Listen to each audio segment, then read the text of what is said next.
Esse setor é para quem já compra. Foi assim, seco, alto, sem pudor nenhum. Eu ouvi essa frase cortando o ar enquanto meus pés cruzavam a área de entrega, e antes mesmo de entender o tom, o riso veio logo depois. Um riso curto, debochado, daqueles que não pedem permissão para humilhar. Quando levantei o olhar, vi o vendedor me apontando o chão pintado, como se ali tivesse uma fronteira invisível que eu não tinha direito de atravessar. Aqui não é visita guiada, amigo. É área de cliente de verdade.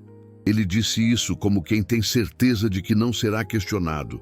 O silêncio que se formou em volta não foi respeito, foi concordância. Eu senti. Senti no jeito que os outros vendedores se aproximaram, nos olhares atravessados, no riso abafado que alguém tentou esconder e não conseguiu. Teve quem cochichasse, teve quem balançasse a cabeça como se dissesse, é isso mesmo. E eu ali, parado, sentindo o peso de cada julgamento antes mesmo de abrir a boca. Eu tentei falar. Disse que tinha vindo conversar sobre uma frota. Nem terminei a frase. Fui interrompido. Pedi do topo para esse tipo de gente sempre vir a conversa fiada. Alguém comentou alto do balcão. Não era só uma pessoa me desrespeitando, era um ambiente inteiro me empurrando para fora, como se minha presença fosse um erro que precisava ser corrigido. Por dentro, o desconforto queimava. Não era vergonha, era indignação. Mas eu respirei, fiquei em pé, não levantei a voz. Não xinguei ninguém, apenas disse com a calma que me restava que preferia falar com o gerente. A resposta veio rápida, acompanhada de braços cruzados e um sorriso torto. Gerente não perde tempo com quem não tem ficha. Ali ficou claro que não importava o que eu dissesse. Já tinham decidido quem eu era, já tinham decidido quanto eu valia. E mesmo assim, eu permaneci, em pé, no mesmo lugar, sem pedir desculpa por existir, sem recuar um passo sequer. Às vezes, a nossa dignidade incomoda mais do que qualquer confronto direto. Enquanto aquilo acontecia, eu percebi alguém observando em silêncio, perto da porta lateral. Não falou nada, não interferiu, apenas assistiu. E eu tive a sensação estranha de que aquela cena não estava sendo engolida pelo esquecimento como tantas outras. Algo ali estava sendo guardado, registrado, e eu ainda não sabia, mas aquele detalhe mudaria tudo. Se você já passou por uma injustiça assim, se já sentiu o peso de ser julgado antes de ser ouvido, deixa um like agora. Isso me mostra que você sentiu essa indignação junto comigo. E se inscreve no canal para continuar essa história, porque o que começou naquele salão ainda estava longe de terminar. Eu respirei fundo, segurei a pasta nas mãos, e foi ali que tudo começou a mudar. Eles não pararam. Pelo contrário, quando perceberam que eu não recuava, que eu não abaixava a cabeça nem pedia desculpa por estar ali, o deboche ganhou corpo, ganhou plateia. Leandro soltou aquele riso curto de canto de boca, como quem se diverte sem querer se comprometer.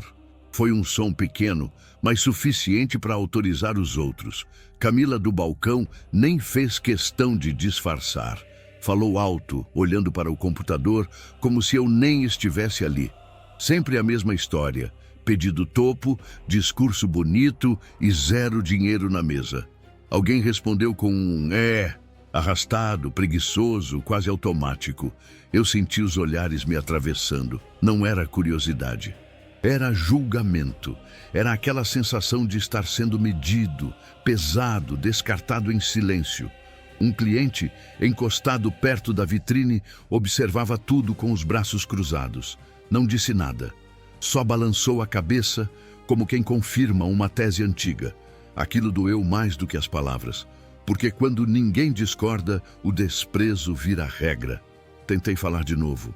Disse que precisava conversar sobre veículos de carga, que era algo objetivo, concreto. Antes de terminar, alguém interrompeu com uma risada mais aberta, sem pudor nenhum. Frota, repetiu, alongando a palavra, como se fosse piada pronta. Outro completou. Aqui a gente trabalha com volume, meu amigo, não com sonho. A palavra sonho ficou no ar, torta, carregada de ironia. O ambiente parecia encolher. Cada frase curta vinha como um empurrão invisível. Não havia gritos, não havia escândalo, era pior. Era aquele escárnio frio, educado por fora e cruel por dentro. Eu percebia os pequenos gestos, sobrancelhas erguidas, cantos de boca virados, olhares trocados entre eles, como se compartilhassem um código que eu não fazia parte. E, de certo modo, não fazia mesmo. Na cabeça deles eu já tinha sido excluído antes de qualquer negociação.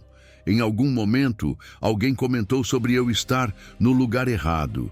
Disse isso como quem dá uma orientação gentil, mas o tom carregava desprezo. Lugar errado por quê? Pela roupa simples, pela pele, pela maneira como eu falava, pela certeza deles de que eu não pertencia àquele chão brilhando de cera e status. E quanto mais eles falavam, mais eu sentia a vergonha alheia crescendo. Não por mim, por eles, porque é constrangedor ver alguém se sentir superior sem perceber o quão pequeno está sendo. Eu fiquei ali, em silêncio. O peso da pasta na mão parecia maior. Não porque ela era pesada, mas porque tudo ao redor tentava me convencer a largá-la, virar as costas e ir embora. Era isso que eles esperavam, que eu desistisse, que eu confirmasse a história que já tinham criado sobre mim. Mas eu continuei, parado, respirando fundo, observando cada detalhe, cada palavra dita com descaso. E enquanto as ironias continuavam, enquanto o riso fácil se espalhava como se fosse normal humilhar alguém em público, eu percebia algo curioso. Eles estavam confortáveis demais, seguros demais de que nada ali teria consequência. Como se aquele momento fosse só mais um, repetido tantas vezes que já nem causava incômodo. Só que às vezes a história muda exatamente quando ninguém espera. Se você já presenciou uma cena assim, se já viu alguém ser diminuído desse jeito ou conhece alguém que passou por algo parecido, comenta aqui embaixo. Eu quero saber se essa indignação também é sua, porque o que parecia só mais um episódio de desprezo estava prestes a sair do controle deles. E eu ainda não tinha dito a última palavra. Eu não levantei a voz. Não retruquei, não sorri de nervoso, nem fiz cara de quem pede desculpa por ocupar espaço. Apenas respirei fundo, sentindo o ar entrar devagar, como se até o oxigênio ali dentro tivesse ficado mais denso. Disse, num tom baixo, controlado, quase neutro: eu prefiro falar com o gerente. Foi simples assim, sem desafio, sem ironia, e talvez por isso tenha incomodado tanto. A resposta veio rápida, atravessada de deboche. Braços cruzados, queixo erguido. Um sorriso torto no canto da boca, daqueles que não precisam gritar para humilhar. Gerente não perde tempo com quem não tem ficha. Ele não falou só para mim. Falou para o salão, falou para os outros vendedores, falou para os clientes que estavam ali como plateia involuntária. Falou para deixar claro que naquele lugar a minha presença era tratada como um erro a ser corrigido. Eu ouvi um risinho curto, como se alguém tivesse achado aquilo espirituoso. Leandro, perto da vitrine, soltou o som e fez uma expressão de "é isso". Camila continuou digitando no computador, mas eu percebi que ela estava ouvindo cada palavra, porque os dedos dela diminuíram o ritmo. Ela disse algo como quem comenta o clima, sem olhar para mim. Tem gente que gosta de perder tempo, né? E foi aí que o ambiente inteiro pareceu concordar sem dizer nada. Eu senti a concordância no jeito como ninguém me ofereceu uma cadeira. Ninguém perguntou meu nome. Ninguém perguntou o motivo real de eu estar ali. Era como se a humilhação já tivesse sido registrada e arquivada. E agora o protocolo fosse me empurrar para fora no cansaço. Eu fiquei. E ficar foi a parte mais difícil. Não por orgulho, mas por disciplina. Porque é fácil reagir com raiva. É fácil explodir e dar ao outro a desculpa perfeita. Tá vendo? É assim mesmo. O que exige força é permanecer inteiro enquanto tentam te reduzir a um estereótipo. Eu senti meu coração acelerar num ponto lá dentro, onde ninguém via. Senti o corpo ficar quente, senti a garganta secar. Mas eu não entreguei nada disso. Eu respirei outra vez, como quem segura um volante em estrada ruim. firme, sem movimentos bruscos, mantendo o controle. O tempo começou a esticar. Não havia relógio marcando, mas dava para sentir. Segundos viravam minutos. Minutos pesavam como se fossem horas. O burburinho da concessionária diminuía e voltava, como uma maré. Quando eu permanecia em silêncio, o som baixava, como se todos estivessem esperando uma próxima cena. Quando alguém se mexia, voltavam a falar, tentando fingir normalidade. Só que a normalidade já tinha quebrado. Eu era o ponto fora do roteiro. Eu era o não que eles não esperavam. Ricardo caminhou 2 passos, voltou, pegou uma prancheta, fez questão de falar alto com outro vendedor sobre fechamento e cliente sério. Era uma encenação. Eu via isso no jeito como ele pronunciava as palavras. Cliente sério, cliente de verdade, ficha, crédito, aprovação. Tudo era código, tudo era indireta, tudo era recado. Só que eu não me mexi. A pasta continuava na minha mão, firme, não como ameaça, como presença, como prova de que eu não tinha aparecido ali por acaso. Um cliente pigarreou, outro mexeu no celular e fez um gesto de impaciência, como se quisesse que aquela situação acabasse logo, e não porque estava doendo para mim, mas porque estava ficando desconfortável para ele assistir. A vergonha alheia começou a circular no ar. Eu conseguia quase ver. É uma coisa estranha. Quando alguém humilha e a vítima some, o ambiente volta ao normal rápido. Mas quando a vítima fica, o ambiente tem que encarar o próprio reflexo. E ninguém gosta de olhar por muito tempo. Uma mulher mais velha, perto da porta, olhou para mim e desviou na hora. Não era desprezo, era medo de se envolver. Eu reconheci. O tipo de medo que faz a pessoa fingir que não viu, para não virar alvo também. Um rapaz mais novo, que parecia cliente, olhou 2 vezes como se quisesse entender por que eu não ia embora. Ele abriu a boca para falar algo, mas fechou. A moral daquele lugar estava sendo testada em silêncio, e a maioria falhava sem perceber. Eu mantive o olhar firme, não encarando para provocar, apenas presente. Olhar firme é uma coisa simples, mas muda o clima. Porque quem te diminui quer te ver pequeno, quer ver teu rosto pedindo desculpa, quer ver teu corpo encolhendo, quer ver teu sim obediente ao empurrão. E quando isso não acontece, a agressão perde a graça.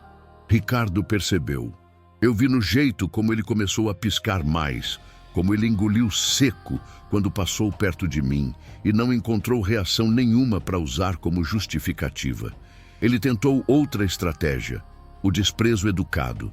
O senhor pode aguardar ali fora um momento? A gente chama quando der. A palavra quando der vinha carregada de nunca. Eu não respondi na hora, eu pausei, não para hesitar, para medir o peso do que eu faria. E aí, com a mesma calma, eu disse que aguardaria ali mesmo, ali naquele espaço, porque eu tinha vindo tratar de negócio e eu esperaria como qualquer pessoa esperaria, sem favor, sem humilhação extra. Foi nesse instante que a tensão ficou invisível e ao mesmo tempo gritante. Ninguém falou nada por 2, 3 segundos. Mas aqueles segundos foram mais barulhentos do que toda a zoeira de antes. Eu senti o ar ficar pesado de verdade, como se um ventilador tivesse desligado e a sala tivesse perdido circulação. Alguém arrastou uma cadeira. O som riscou o piso e cortou o silêncio como uma lâmina. Camila ajeitou uns papéis que já estavam alinhados, só para ter o que fazer com as mãos. Leandro coçou a nuca e olhou para o lado, como quem evita encarar o constrangimento. Eu continuei ali, em pé. A espera ficou longa. Longa de um jeito que testa a mente. Longa de um jeito que tenta te convencer de que você não vale aquilo. Eu senti o cansaço chegando não nas pernas, mas na cabeça, porque é ali que a humilhação trabalha, tentando te fazer negociar com a tua própria dignidade. Vai embora, não vale a pena, você já entendeu o recado. Eu ouvi esse pensamento como um sussurro, e ainda assim eu fiquei, porque eu sabia por que eu estava ali. E eu sabia que se eu saísse daquele jeito, eu carregaria o gosto amargo por muito tempo. Ricardo fingiu que eu era invisível. Só que invisível não causa desconforto, e eu estava causando. Ele começou a se irritar com coisas pequenas. Mandou um funcionário buscar um documento com pressa demais. Bateu a caneta na prancheta. Soltou um "vamos, gente", com agressividade. Nada disso tinha a ver com trabalho. Era o efeito do meu silêncio. O silêncio tem esse poder. Ele não discute, mas obriga o outro a ouvir a própria consciência. E quando não há consciência, sobra incômodo. Eu olhei ao redor e percebi que, aos poucos, alguns clientes paravam de fingir que não era com eles. Um casal que estava escolhendo um modelo diminuiu a conversa. O homem olhou para o chão, depois para mim, depois para o vendedor, e a expressão dele mudou. Não era compaixão declarada, era desconforto moral, a sensação de isso não está certo. Isso por si só já era uma rachadura na certeza arrogante que eles tinham. O tempo seguia. Eu sentia a garganta seca, sentia a camisa colar um pouco nas costas por causa do ar parado. Senti o cheiro do café vindo de algum canto, misturado com o perfume caro do salão.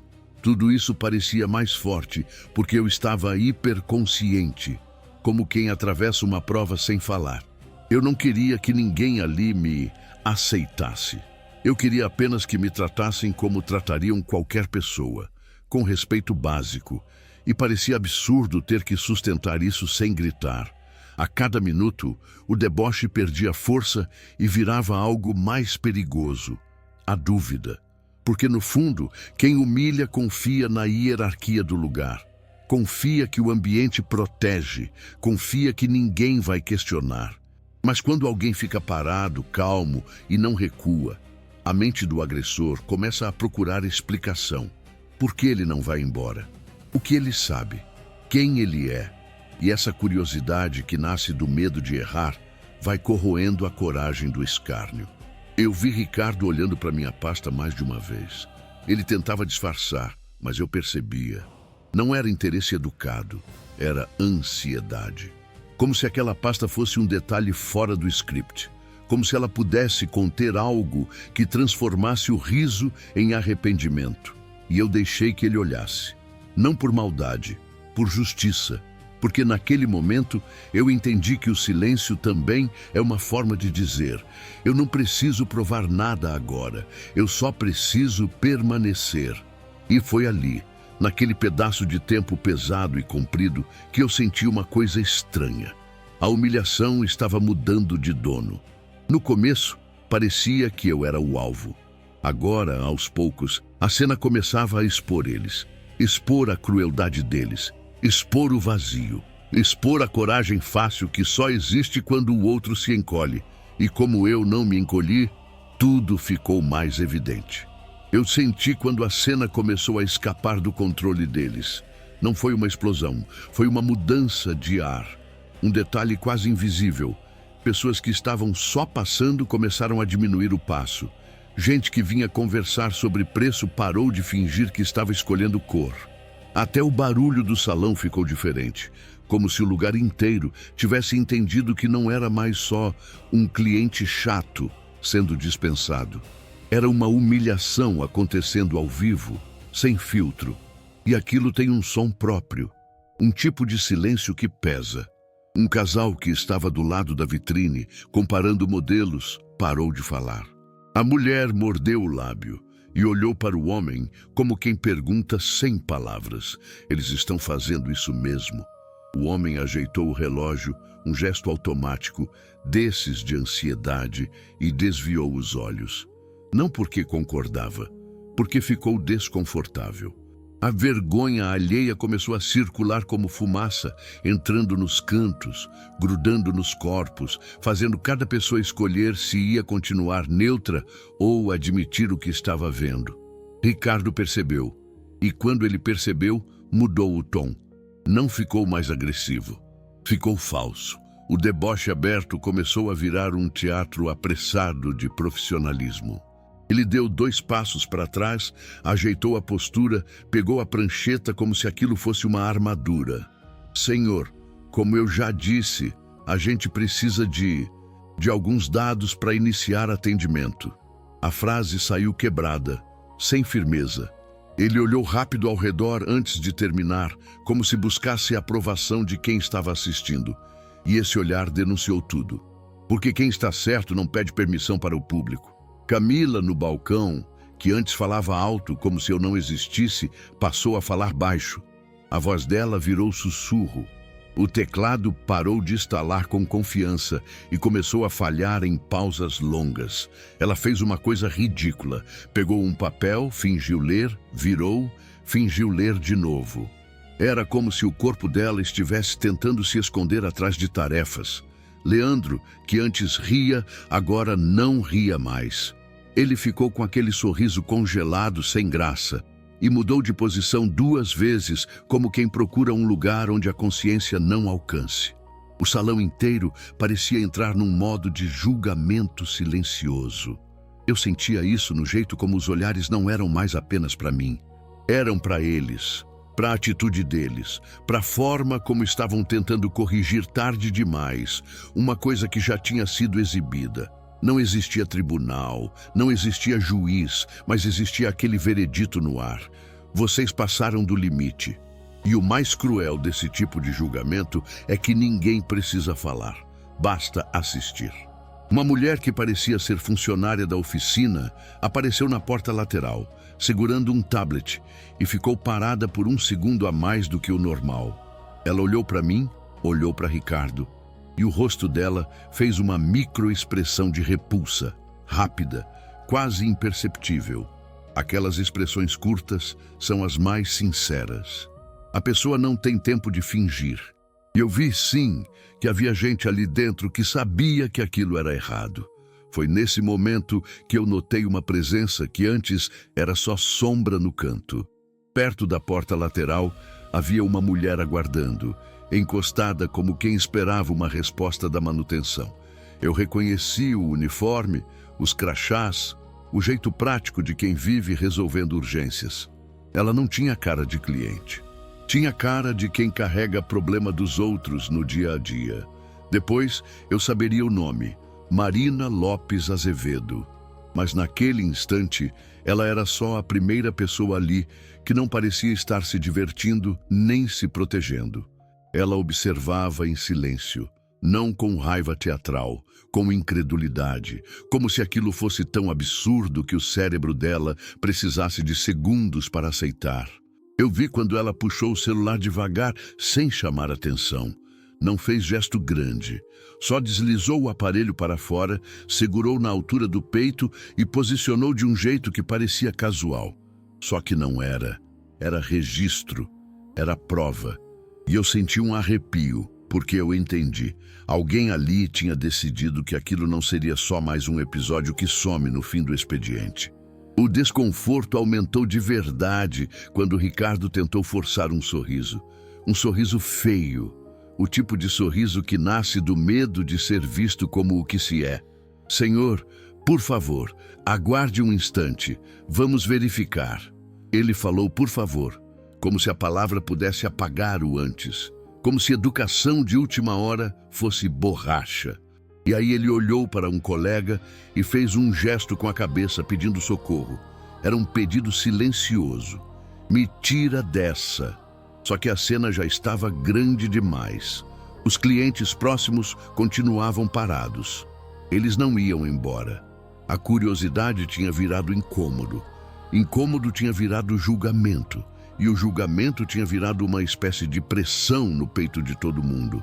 Eu ouvi alguém suspirar fundo, daqueles suspiros que parecem dizer que vergonha. E eu vi um homem mais velho, encostado perto da recepção, franzir a testa e olhar diretamente para Ricardo com reprovação, sem disfarçar. Quando um desconhecido reprova sem palavras, o agressor sente, porque não tem como discutir com um olhar. Marina continuou filmando, discreta. Eu percebi que ela não estava gravando para me salvar, num gesto heróico. Ela estava gravando porque aquilo contrariava algo dentro dela. Talvez por trabalhar com vidas e urgências, ela reconhecesse rápido a crueldade inútil. A humilhação, para ela, devia ter um gosto ainda mais amargo, Tempo perdido, humanidade perdida, gente brincando com dignidade como se fosse entretenimento.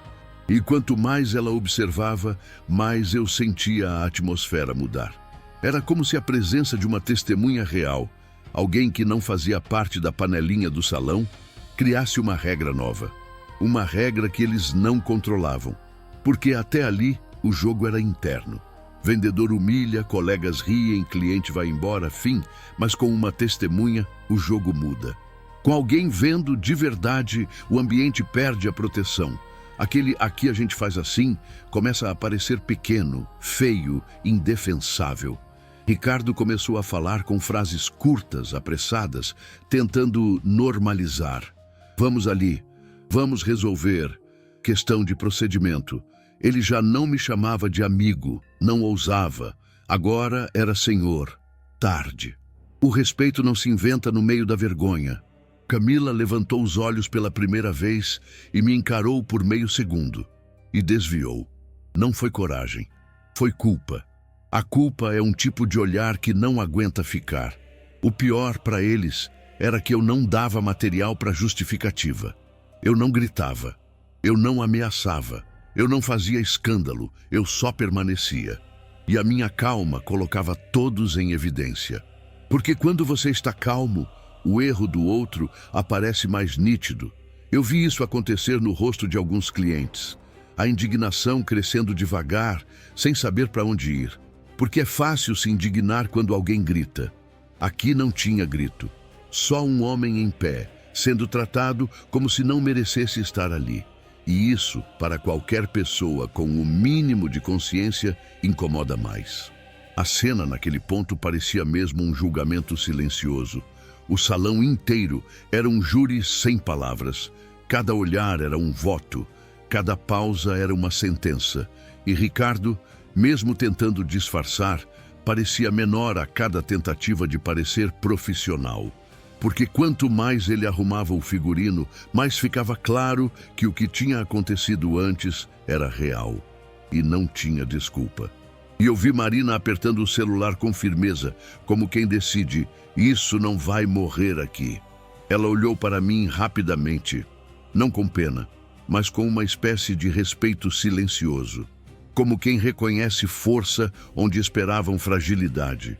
E ali eu entendi que aquela testemunha não era um detalhe, era a faísca que muda o rumo de tudo. Se você estivesse ali assistindo essa injustiça acontecer bem na sua frente, o que você faria? Você ficaria em silêncio? Interviria? Chamaria alguém? Comentaria? Me diz aqui embaixo, de verdade. Porque foi exatamente nesse ponto, quando o ar já não dava mais para disfarçar, que eu percebi: o que vinha a seguir não seria mais sobre eles me humilhando, seria sobre eles lidando com o peso do próprio erro. Eu senti o momento exato em que o ar parou de circular.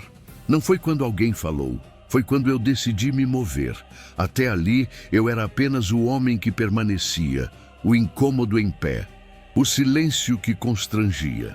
Mas quando meus dedos apertaram a alça da pasta com mais firmeza, alguma coisa mudou. Não em mim, no ambiente.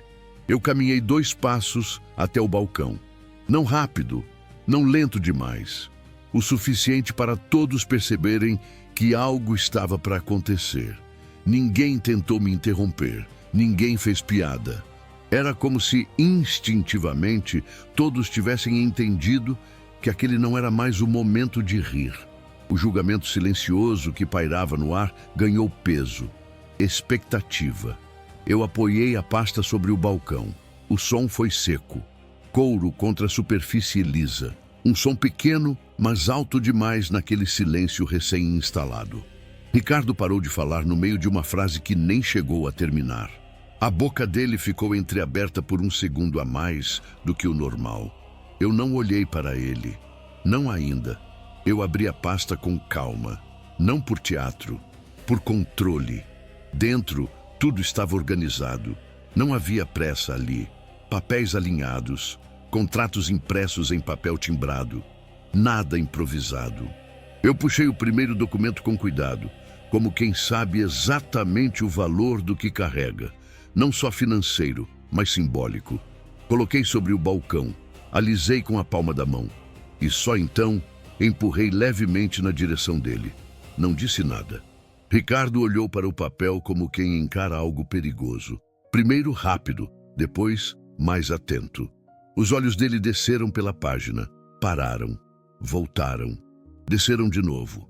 O rosto começou a perder cor. Não foi imediato.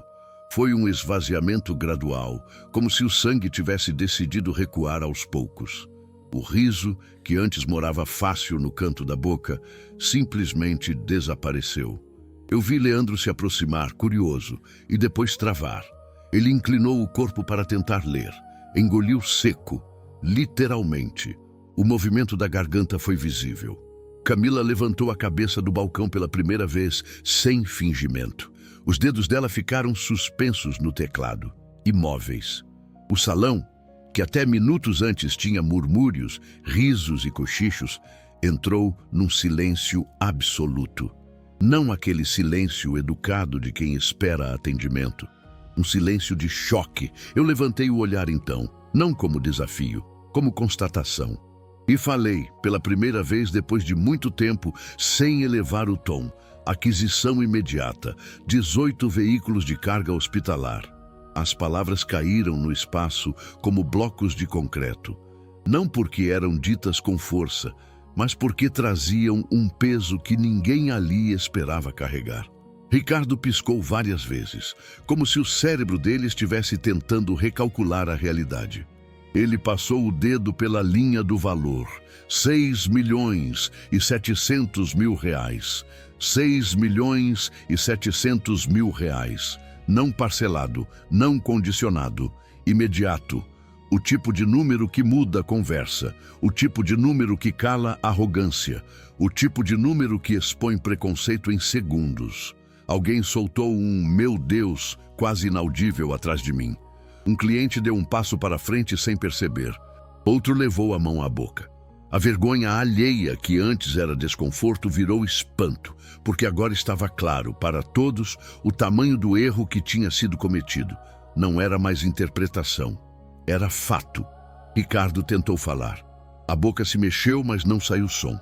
Ele pigarreou, ajeitou o colarinho da camisa, olhou ao redor como quem procura apoio. Não encontrou, porque agora qualquer apoio soaria como cumplicidade. O ambiente inteiro parecia suspenso naquele contrato, como se o papel tivesse se tornado um espelho cruel. Ali refletia não só dinheiro, mas o julgamento apressado, a humilhação gratuita, a certeza arrogante de quem achou que sabia com quem estava lidando. Eu continuei falando, no mesmo tom controlado, quase didático. Expliquei que a compra fazia parte de um processo maior, que os veículos seriam destinados à logística hospitalar, que não era uma negociação de impulso, era planejamento, era execução, era responsabilidade. Cada frase minha parecia empurrar mais fundo a percepção errada que tinham criado sobre mim. Leandro deu 2 passos para trás, não por respeito, por recalcular distância. Camila respirou fundo e cruzou os braços, não como defesa, mas como quem tenta se segurar para não demonstrar o impacto. Um cliente mais velho balançou a cabeça devagar, com aquele gesto que mistura reprovação e surpresa. E Marina, perto da porta, continuava filmando, agora sem nem tentar esconder, porque o que estava acontecendo ali tinha ultrapassado qualquer limite de banalidade. O mais impressionante não foi o choque, foi o silêncio que veio depois dele. Um silêncio pesado, constrangedor, quase pedagógico. Ninguém ria, ninguém falava, ninguém ousava ironizar. O riso tinha sido arrancado do ambiente com uma precisão cirúrgica, porque naquele instante ficou claro que a humilhação não tinha sido fruto de engano inocente. Tinha sido escolha, e escolhas cobram preço. Ricardo fechou os olhos por um segundo longo demais para quem tenta manter postura profissional. Quando abriu, já não havia superioridade ali. Havia medo, medo de ter errado publicamente, medo de ter sido visto, Medo das consequências que ainda nem tinham chegado, mas já estavam desenhadas no ar. Ele empurrou o contrato de volta com cuidado exagerado, como se o papel pudesse queimar. Eu vou chamar o responsável. A frase saiu quebrada, diferente de antes, sem desprezo, sem ironia, com pressa, com urgência, com aquela consciência tardia de quem percebe que perdeu o controle da situação. Eu assenti. Só isso. Um gesto pequeno, não por misericórdia, por encerramento daquela etapa. Eu não precisava dizer mais nada. A verdade já tinha feito o trabalho dela. Tinha entrado sem pedir licença, desmontado personagens, exposto falas, revelado intenções. A verdade não grita. Ela aparece. E quando aparece, tudo o que era barulho fica pequeno. O salão inteiro parecia respirar de novo, mas de um jeito estranho, contido. Como se todos soubessem que tinham acabado de assistir a uma virada irreversível. Não era mais sobre um homem simples sendo humilhado. Era sobre um sistema inteiro sendo confrontado com a própria falha. E ninguém ali saiu ileso dessa constatação. Quando o contrato ficou ali, exposto, e o silêncio engoliu todo mundo, eu poderia ter deixado a cena falar por si. Poderia ter parado naquele ponto e deixado cada um lidar com a própria vergonha. Mas eu percebi uma coisa. Para eles, aquilo ainda era só um número. Um valor que muda atendimento. Um valor que muda tom. Um valor que compra respeito onde, minutos antes, só existia deboche. E eu não tinha atravessado aquele salão por dinheiro. Eu tinha atravessado por um motivo que não cabia em cifra nenhuma. Eu respirei fundo de novo. Não foi para ganhar tempo. Foi para segurar o peso do que eu ia dizer sem deixar virar espetáculo. Porque tem lembranças que não aceitam palco. Elas pedem cuidado, pedem silêncio, e por mais contraditório que pareça, foi exatamente naquele lugar onde tentaram me reduzir que eu senti que precisava colocar a verdade inteira na mesa. Eu olhei para Ricardo e pela primeira vez não vi um inimigo. Vi um homem assustado com o próprio erro. Isso não apagava nada, mas mudava o tipo de resposta que eu queria dar. Eu não estava ali para humilhar de volta. Eu estava ali para cumprir o que tinha que ser cumprido. Isso aqui não é ostentação, eu disse, baixo, como quem fala com quem está perto, não com uma plateia. Não é para aparecer, não é para provar nada. Eu vi alguém perto da vitrine inclinar o corpo, como se precisasse ouvir melhor. Camila parou de vez, o olhar dela já não tinha o mesmo brilho frio. Leandro ficou com as mãos nos bolsos, imóvel. Marina, perto da porta, continuava gravando, mas o rosto dela tinha mudado. A curiosidade tinha virado atenção real. Como se, de repente, todos entendessem que havia uma história por trás daquele contrato e que talvez o pior erro deles não fosse me subestimar financeiramente, mas moralmente. Eu continuei sem pressa, escolhendo palavras como quem atravessa uma ponte estreita. Eu fiquei aqui em pé porque eu já fiquei em pé em lugares piores do que esse. E porque eu prometi que eu não ia mais aceitar silêncio quando o que falta é responsabilidade. Minha voz não tremia, mas havia algo nela que eu não conseguia esconder. Uma presença antiga, uma memória que me acompanhava desde muito antes daquela manhã. Eu não mencionei nomes ainda, só deixei o sentido encostar no ambiente. E o ambiente respondeu do jeito que só responde quando algo é verdadeiro, calando. Minha mãe passou meses esperando um transporte decente. Eu disse, meses, no interior, onde o tempo é mais lento para quem está saudável e rápido demais para quem está doente. Eu não precisava dramatizar, a imagem fazia isso sozinha.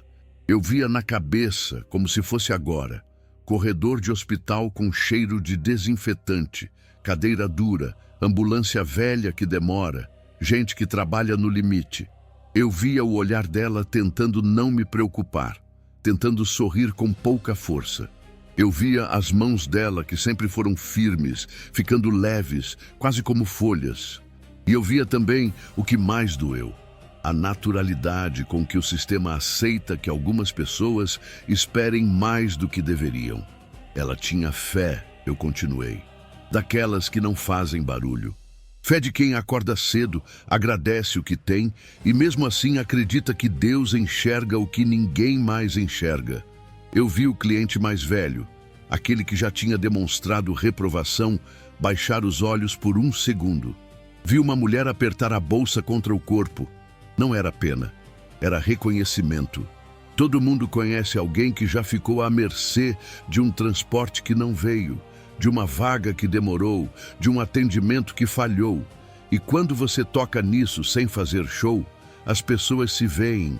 Teve um dia, eu disse, e minha voz ficou um pouco mais baixa, como se eu estivesse contando só para quem realmente quisesse escutar, que ela me olhou e falou: "Filho, não fica com raiva. Faz o que você puder, mas faz com o coração." Eu não estava ali para acusar hospitais. Eu sabia que ali dentro tinha gente fazendo o impossível. O problema era a falta de estrutura, a falta de veículos, a falta de logística, a falta de respeito pelo tempo do outro. E foi isso que ficou marcado em mim. Não como revolta vazia, mas como uma espécie de chamado. Quando ela se foi, eu disse sem engolir a palavra, sem fugir do fato: eu não fiz promessa de filme. Eu não prometi coisas grandiosas para aparecer. Eu fiz uma promessa simples, daquelas que a gente fala olhando para o nada, mas sentindo que alguém ouve. Eu pausei. O salão parecia suspenso numa respiração só. Até Ricardo, que antes era postura, agora era silêncio. Eu podia sentir o peso da cena mudando de direção. Não era mais sobre eles, era sobre algo maior. E isso é o que deixa qualquer arrogância ridícula. Eu prometi que outras pessoas não iam mais ficar esperando do jeito que ela esperou. Eu disse que se eu tivesse condições, eu ia criar um caminho mais rápido entre o interior e o atendimento, entre a esperança e a chegada, entre a vida e o atraso. Eu toquei o contrato com a ponta dos dedos, um gesto mínimo. Essa frota é isso, é caminho. Eu expliquei de forma objetiva como as rotas seriam distribuídas. Como parte daqueles veículos iria para a logística de carga hospitalar, medicamentos, equipamentos, e como uma parte seria destinada a apoiar hospitais regionais do sudoeste do Paraná e do oeste catarinense, onde a distância vira sentença quando falta estrutura. Eu falei disso como quem fala de trabalho, porque era trabalho, mas era também promessa. E promessa, quando nasce do amor e da fé, vira disciplina diária, não frase bonita. Eu fiquei aqui em pé, eu disse, encarando o ambiente sem agressividade, porque isso aqui não é sobre me atenderem ou não. Isso aqui é sobre entenderem o que vocês fazem quando escolhem humilhar alguém. Vocês não humilharam só a mim, vocês humilharam tudo o que eu carrego. Ninguém respondeu, e eu não precisava. A verdade naquela hora não era uma arma, era um espelho, e o espelho estava na frente de todos. Eu senti um nó discreto no peito, mas não deixei virar lágrima. Não porque eu tivesse medo de parecer fraco, mas porque eu sabia que a força da minha história não estava em chorar. Estava em continuar, em transformar dor em estrutura, em transformar memória em ação, em transformar promessa em entrega. Foi aí que eu olhei para Marina por um instante e vi que ela não gravava mais por incredulidade. Ela gravava por respeito, como quem entende que certos momentos precisam existir para além daquele salão, porque eles mostram algo que muita gente sente, mas não consegue dizer. Dignidade não se compra, mas ela pode ser reconhecida tarde demais e mesmo assim ainda ensinar. Eu voltei o olhar para Ricardo. Eu não vim aqui pedir favor, eu vim cumprir o que eu prometi. E naquele silêncio, eu soube que, finalmente, o lugar inteiro tinha entendido. O contrato não era só uma compra. Era um compromisso com alguém que não estava mais ali.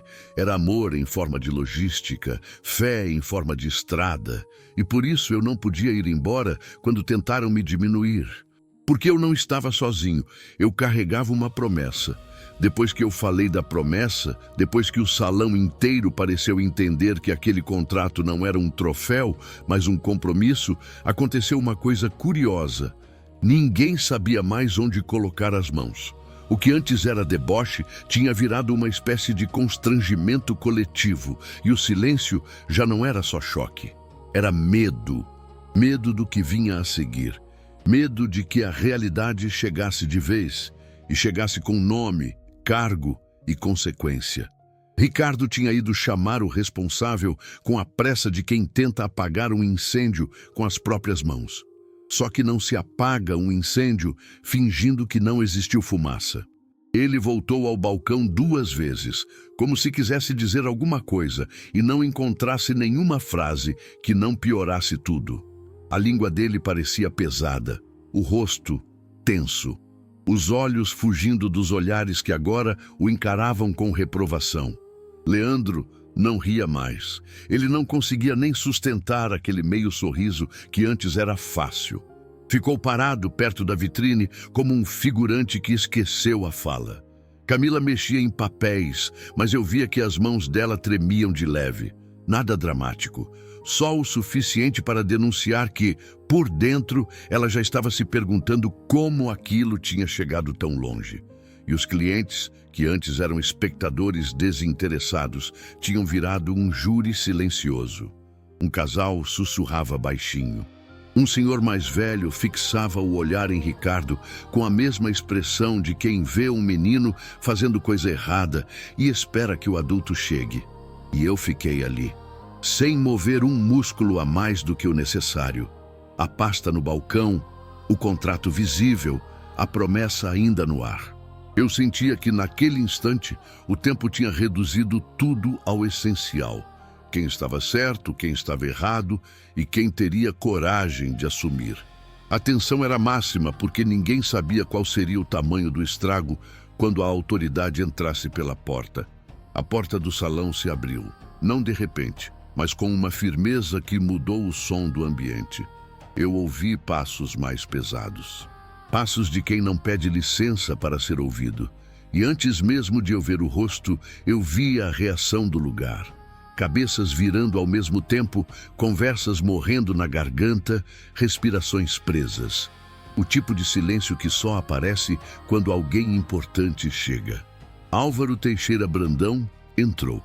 Ele não veio correndo, mas dava para sentir a urgência na postura. O paletó alinhado, o olhar direto, aquela presença de dono que é meio autoridade, meio cobrança. Ele atravessou o salão com rapidez controlada, e eu percebi que ele vinha preparado para um problema, mas não para aquele problema. Porque quando o olhar dele me encontrou, o semblante mudou. Não foi um susto teatral, foi reconhecimento. Foi como se uma peça encaixasse na mente dele e, de repente, tudo fizesse sentido. Os olhos dele pararam em mim por um segundo mais longo do que o normal. A sobrancelha desceu um pouco. A boca se apertou. Eu vi, com clareza, a pergunta silenciosa que ele fez para si mesmo. O que aconteceu aqui? Ele se aproximou. O salão inteiro prendeu a respiração. E aí ele estendeu a mão. Não foi gesto de marketing, não foi cortesia protocolar, foi respeito real. A mão firme, o olhar firme, a voz firme e o peso daquela frase que mudou tudo. O senhor é o Jonas Ferreira, da Rede Horizonte Logística. Na mesma hora, eu senti a temperatura da sala cair mais 1 grau, porque um nome, quando dito com autoridade, reorganiza o mundo. Eu vi Ricardo congelar, literalmente. A expressão dele travou num ponto entre pânico e incredulidade, como se a cabeça tentasse rebobinar os últimos minutos para procurar um lugar onde pudesse ter agido diferente. Leandro ficou com a boca entreaberta, sem som. Camila arregalou os olhos e, por um instante, pareceu pequena atrás do balcão. Alguns clientes trocaram olhares rápidos, como quem diz, então era isso. A vergonha alheia virou uma espécie de indignação silenciosa, porque agora estava claro para todos. Eles tinham humilhado a pessoa errada. Mas o pior não era esse errado no sentido social. Era errado no sentido moral. Eles tinham humilhado alguém que não merecia. E o dono estava vendo isso em tempo real. Eu apertei a mão dele, só isso, sem sorriso, sem pose. Eu não queria um palco. Eu queria que a verdade fosse reconhecida e que a promessa fosse cumprida. Álvaro soltou minha mão e olhou para o balcão. O contrato, o valor, as páginas timbradas. Ele passou os olhos por cima, como quem lê rápido, sem precisar ler tudo. E o rosto dele mudou de novo. Dessa vez, para uma expressão de quem entendeu a gravidade completa. Não apenas o tamanho do negócio, o tamanho da vergonha. Ele não levantou a voz, ele não precisava. Ele se virou lentamente para a equipe. O movimento foi calculado, quase frio, e quando ele falou, foi baixo, firme, como uma lâmina encostando sem cortar, mas deixando claro que poderia cortar. Foi assim que trataram nosso maior parceiro potencial do ano? A pergunta ficou no ar, pesada. Não era uma pergunta que pedia explicação. Era uma pergunta que entregava sentença, porque não havia resposta boa. Não havia justificativa que não soasse ridícula diante do que tinha acontecido. Ricardo tentou abrir a boca. Não conseguiu. O peito dele subia e descia rápido, como se ele tivesse corrido uma maratona dentro de si. Ele fez um gesto pequeno com a mão, como quem tenta construir uma frase, mas desistiu. Ele sabia. Todos sabiam. Álvaro deu um passo para frente. O olhar dele percorreu cada rosto, um a um. E eu vi o arrependimento crescer no ambiente como uma onda. Não o arrependimento bonito de filme. O arrependimento real, feio, que nasce quando você percebe que foi visto. Quando você percebe que o que você fez não ficou escondido. Quando você entende que por alguns minutos mostrou quem você é e agora precisa lidar com isso. Ele apontou para o contrato. Isso aqui não é brincadeira. E depois apontou não com o dedo, mas com a própria presença, para a cena inteira. Isso aqui é inadmissível. O poder mudou de lado ali. Eu senti como se o chão tivesse mudado a inclinação. Antes, eu era o intruso. Agora, eles eram os errados dentro do próprio território. Antes, eu precisava provar que merecia ser ouvido. Agora, eles precisavam explicar por que escolheram humilhar. E não havia explicação que não revelasse preconceito, arrogância e covardia. Camila abaixou a cabeça por um instante, como se finalmente enxergasse o peso das palavras que tinha dito. Leandro desviou o olhar, incapaz de sustentar. Ricardo parecia querer desaparecer. E os clientes, que antes observavam em silêncio, agora observavam com uma espécie de satisfação contida, não por vingança, mas por justiça. A justiça de ver a autoridade certa chegar no momento certo. Álvaro respirou fundo e o tom emocional começou a mudar. Não era mais tensão apenas, era correção, era ordem sendo restaurada. Ele olhou para mim e falou num tom diferente, quase respeitoso de verdade, como quem entende que aquele homem em pé ali não estava negociando por ego, mas por propósito. Jonas, eu peço desculpas. Em nome da Autoprime. Foi a primeira vez que alguém ali pediu desculpas de forma real. Não para se livrar, mas porque não tinha mais como fingir. E eu ouvi aquilo sem triunfalismo. Eu só assenti, porque eu não queria que eles se ajoelhassem. Eu queria que aprendessem. E naquele instante eu vi algo que me marcou. O tempo, que antes parecia longo e cruel, agora parecia certeiro. Como se cada minuto de espera tivesse sido necessário para que a verdade chegasse com força total. Se eu tivesse ido embora antes, nada disso teria acontecido. Se eu tivesse gritado, talvez tivessem me colocado como problema. Mas eu fiquei, e o tempo revelou. Você acredita que o tempo sempre revela quem está certo? Que mais cedo ou mais tarde, a postura, a verdade e a dignidade aparecem e o errado não consegue se esconder? Comenta aqui embaixo o que você acha. Porque o que aconteceu naquele salão foi só o começo, e a partir dali, as consequências não iam mais depender de mim. Ricardo tentou se explicar. Eu vi a tentativa antes de ouvir qualquer palavra. O corpo dele inclinou um pouco para frente, como se quisesse ocupar o espaço com urgência. A mão subiu, hesitou no ar e desceu de novo. A boca abriu, fechou, abriu outra vez, só que nada saía inteiro. Porque não existe frase boa quando o erro foi exposto com tanta clareza. O que ele tinha feito não cabia em mal entendido, não cabia em procedimento, e o rosto dele sabia disso. Eu achei que... Ele começou e parou. Os olhos dele foram até mim e desviaram na mesma hora, como se olhar direto fosse admitir mais do que ele aguentava. A vergonha já não era teatro, era peso real, daquele que desmancha a arrogância. E por mais duro que fosse, eu não senti prazer nisso. Eu senti o tipo de silêncio que vem quando o mundo obriga a gente a se enxergar. Álvaro não cortou com grito, cortou com firmeza, um olhar só, um gesto pequeno pedindo que Ricardo parasse. E Ricardo parou, como se finalmente entendesse que não era hora de salvar a própria imagem, era hora de encarar consequência. Álvaro virou para mim de novo. A voz dele não tinha pressa, nem bajulação.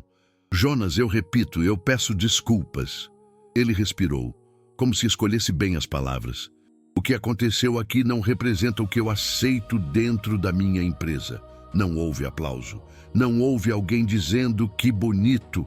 O salão ficou quieto, mas não era mais um silêncio de choque.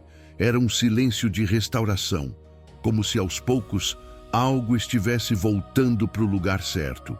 E eu senti isso no jeito como alguns clientes relaxaram os ombros, no jeito como a vergonha alheia virou respeito discreto. Camila saiu de trás do balcão, devagar, sem pose. Ela se aproximou com as mãos juntas, como se não soubesse onde deixá-las. Quando parou a uma distância segura, ela não tentou justificar, não inventou desculpa. Ela baixou a cabeça por um segundo e disse, num tom baixo, quase engolido pela própria consciência, eu fui injusta. Só isso. 2 palavras. Sem enfeite. E naquele momento, elas valeram mais do que um discurso longo. Leandro deu um passo e parou. A coragem dele parecia pequena demais para atravessar a sala inteira. Mas ele falou mesmo assim, olhando para o chão. Eu ri e não tinha graça. A frase saiu áspera, como se arrancada. Eu vi o esforço. Não era teatro, era vergonha sincera. E vergonha sincera é o começo de algo que pode mudar. Eu não respondi com sermão. Eu não precisava. Eu apenas assenti, bem de leve. Porque eu sabia. A maior reparação não era ouvir eles dizendo desculpa. Era ver que aquilo tinha deixado uma marca, que a humilhação não tinha sido normalizada, que pelo menos ali, naquele dia, alguém tinha sido obrigado a reavaliar o próprio comportamento. Álvaro apontou para o balcão. Vamos resolver como deveria ter sido desde o início. Ele pediu a caneta, não a caneta elegante de cerimônia, uma caneta comum. Alguém entregou com a mão trêmula. Eu peguei os documentos, alinhei as folhas e o contrato foi assinado ali mesmo, sem palco, sem foto, sem anúncio espalhafatoso. Apenas o som da caneta riscando o papel, como se cada traço fosse um corte limpo no que tinha acontecido antes. Quando a última assinatura foi feita, Álvaro ergueu o olhar para todos. A voz dele ficou mais firme, mas ainda baixa. A Auto Prime fecha, a partir de hoje, parceria exclusiva com a Rede Horizonte Logística. Ele deixou a frase pousar e em seguida completou, sem dramatizar. E isso não é só negócio, é compromisso com o que é certo. Ninguém comemorou. Não era uma vitória de torcida, era uma correção. E correção não precisa de fogos, precisa de consequência. Álvaro então olhou para Ricardo. O rosto dele não tinha raiva, tinha decisão. Ricardo, você será realocado. A palavra caiu seca. Você não vai mais atuar no atendimento. A partir de agora você fica em função administrativa sem contato com clientes. E antes que você tente interpretar isso como punição vazia, entenda, é proteção da empresa e aprendizado seu. Ricardo engoliu seco de novo. A garganta dele subiu e desceu. E pela primeira vez, eu vi que ele não estava pensando em perder status. Ele estava pensando no peso de ter sido desmascarado. Ele assentiu, devagar, sem resistência. E aquele assentir, simples, sem argumentar, foi um tipo de rendição moral, não bonita, mas necessária. Álvaro se voltou para a equipe em geral e disse algo que não parecia ensaiado. Aqui ninguém vale menos pela roupa, pela cor, pela voz ou pelo lugar de onde veio. Se alguém achar que vale, aprende ou sai. E pronto. Ele não prolongou, porque verdade firme não precisa de discurso. Foi ali que o clima mudou de vez. Aquele salão que minutos antes tinha riso fácil e desprezo, agora tinha uma espécie de silêncio respeitoso. Não por medo, por consciência. A injustiça tinha sido vista e a reparação tinha sido feita de forma concreta. O que faltava agora era o gesto humano que sela a cura simbólica, o reconhecimento verdadeiro. Álvaro se aproximou um pouco mais de mim e, sem chamar atenção, pediu ao funcionário da entrega que trouxesse água. Um copo simples. Ele mesmo pegou e me entregou com as duas mãos, como quem devolve dignidade sem alarde. O senhor não deveria ter passado por isso, ele disse baixo, mas eu agradeço por ter ficado. Porque hoje eu também aprendi. Eu peguei o copo e pela primeira vez senti que o ar voltava a circular de verdade. Não porque ganhei, mas porque a cena tinha sido ressignificada. A humilhação não tinha virado trauma silencioso. Ela tinha virado correção. E isso cura, mesmo que de um jeito discreto. Eu olhei em volta e vi que Marina ainda estava ali, perto da porta, com o celular agora abaixado. Ela não precisava mais gravar. O essencial já tinha acontecido. O erro tinha sido exposto, a reparação tinha sido feita e, principalmente, alguém tinha tido coragem de agir. Eu respirei fundo e fechei a pasta com calma. Não como quem fecha um assunto, mas como quem fecha um ciclo. O respeito que eu merecia sempre esteve comigo. Só faltava o mundo reconhecer. Quando tudo foi assinado e as palavras necessárias já tinham sido ditas, eu senti a tensão começar a se desfazer, como um nó que alguém desata sem pressa. Não foi um alívio explosivo, foi um esvaziamento silencioso.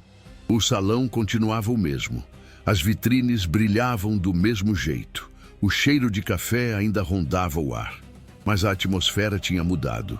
O lugar que antes me empurrava para fora, agora parecia tentar, discretamente, me devolver espaço. Eu não comemorei, não sorri por cima, não procurei olhar de volta para ver quem estava por baixo agora. Eu sabia que esse era o momento em que muita gente esperaria o revide, a frase final, a vingança em forma de humilhação invertida. Era aí que a história poderia virar um espetáculo. Mas eu não vim para isso. Eu não carreguei uma promessa por meses para transformar dor em palco. Eu apenas respirei, peguei a pasta com calma e fechei o fecho devagar. O clique foi pequeno, mas pareceu marcar o fim de uma fase. Não o fim da história, só o fim daquela tempestade. Eu senti que os olhares me acompanhavam, não mais por curiosidade cruel, mas por uma espécie de respeito desconfortável. Como se as pessoas ainda estivessem tentando entender o que tinham visto. Alguém sendo humilhado, permanecendo em pé, e depois escolhendo não revidar quando poderia. Álvaro ainda estava ali, próximo, sem insistir em conversa. A postura dele era de quem compreendeu. Ricardo tinha o rosto baixo, absorvendo a própria queda sem drama. Camila permanecia quieta, com as mãos juntas, como se estivesse segurando dentro dela o aprendizado que acabou de chegar. Leandro não se mexia muito. Parecia alguém que descobriu tarde demais que o riso também tem peso. E eu, no meio disso, senti uma paz estranha. Não aquela paz perfeita de quem venceu, mas a paz de quem não se perdeu. Porque tem uma diferença enorme entre ganhar e permanecer inteiro. Ganhar é circunstância, inteireza é escolha. E eu tinha escolhido. Eu levantei o olhar e vi Marina perto da porta lateral. Ela não estava mais filmando. O celular estava abaixado. O que ela precisava registrar, ela já tinha registrado por dentro. A cena, a correção, a verdade. Eu não fui até ela como quem busca gratidão pública. Eu apenas a encarei por um instante e fiz um aceno discreto, pequeno, quase imperceptível para quem não estava atento. Um gesto simples, mas cheio de sentido. Era um "eu vi você" sem transformar aquilo em show. Marina respondeu com um movimento mínimo de cabeça. Um reconhecimento silencioso, de quem entende que certas alianças não precisam de palavras. E foi exatamente ali que eu senti o peso da lição. No fim, não era sobre quem filmou ou quem foi filmado.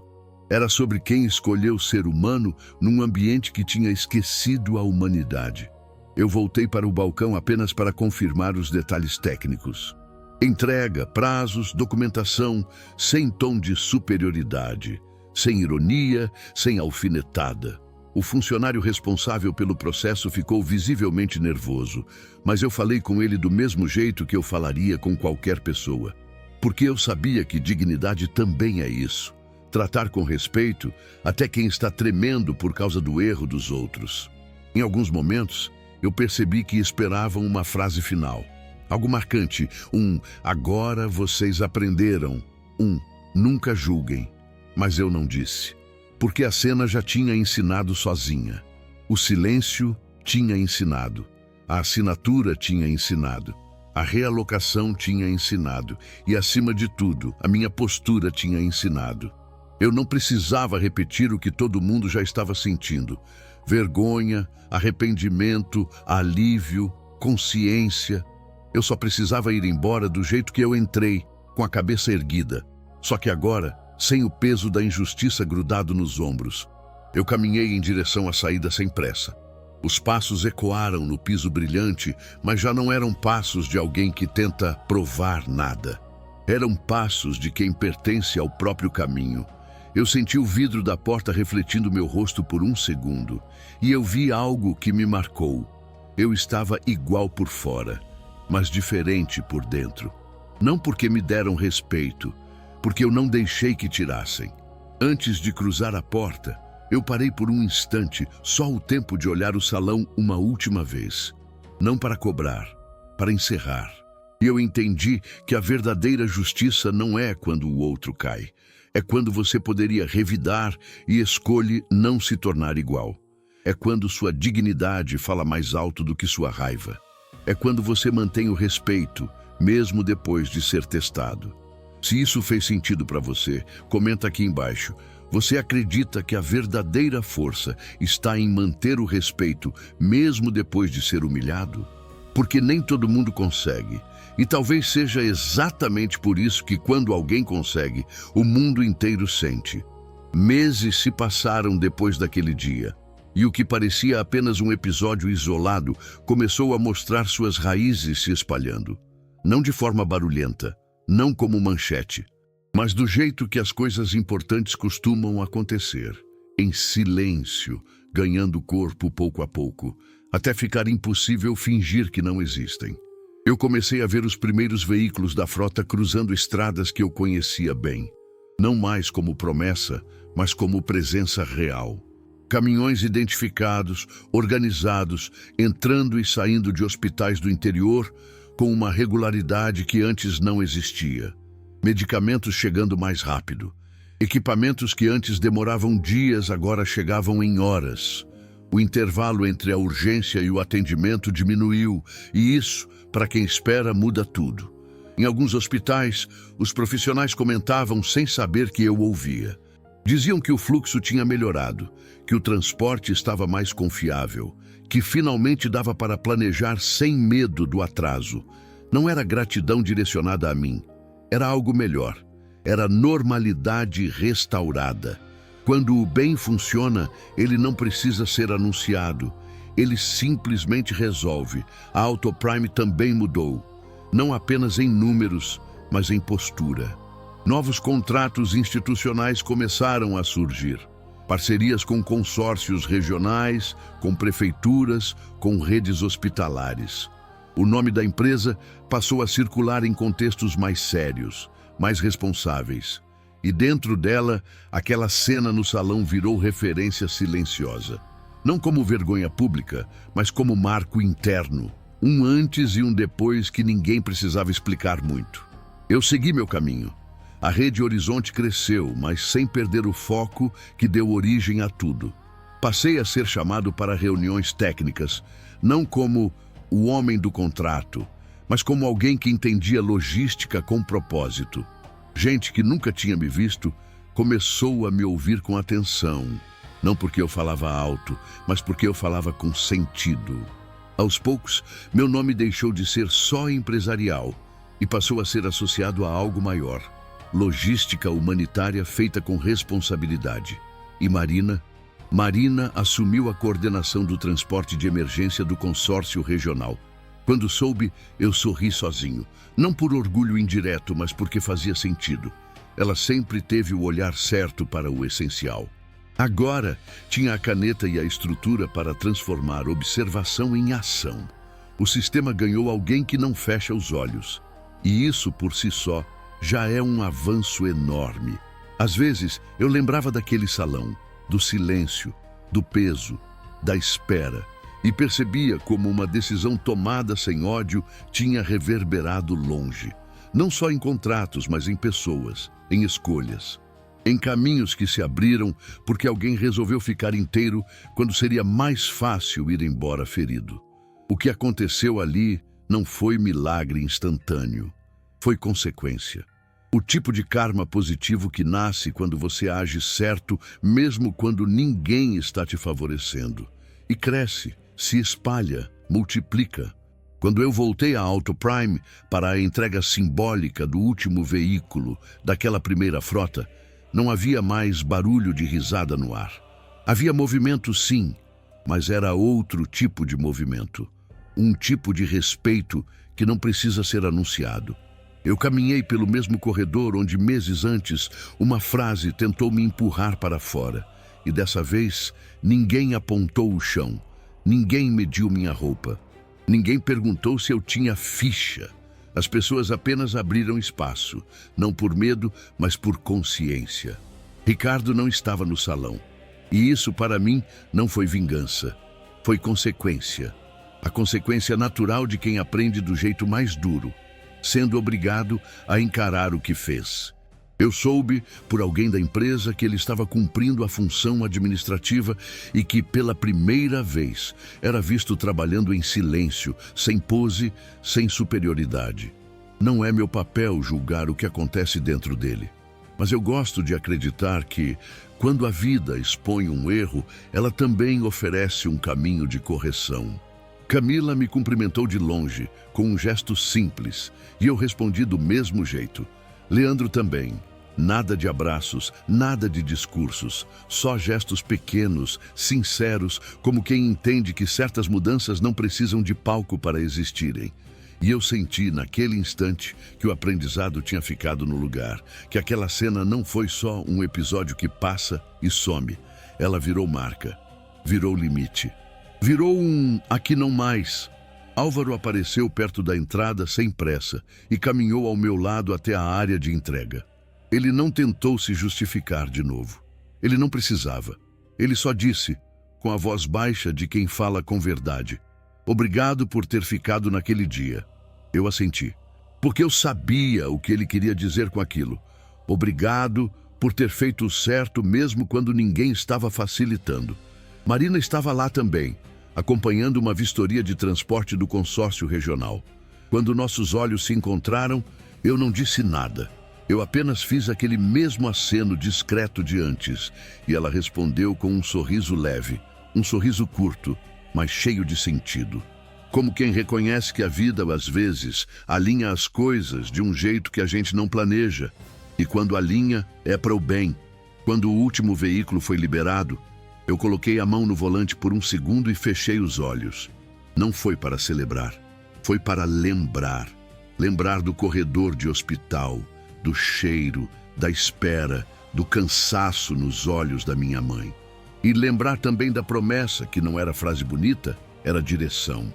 Eu senti o peito ficar calmo, como se algo dentro de mim dissesse: "Você cumpriu, Você transformou dor em caminho. Eu saí da concessionária devagar. As portas de vidro se fecharam atrás de mim sem estrondo, só com aquele som seco e definitivo de ciclo encerrado. As vitrines refletiram meu rosto sereno, e junto dele, o erro que ficou lá dentro, agora convertido em lição. Eu entrei no veículo recém-entregue, ajustei o retrovisor e vi por um instante a imagem inteira. Eu de agora, inteiro, e eu de antes, sendo testado. E percebi que a verdadeira justiça não foi ver ninguém cair, foi ver a dignidade vencer sem gritar.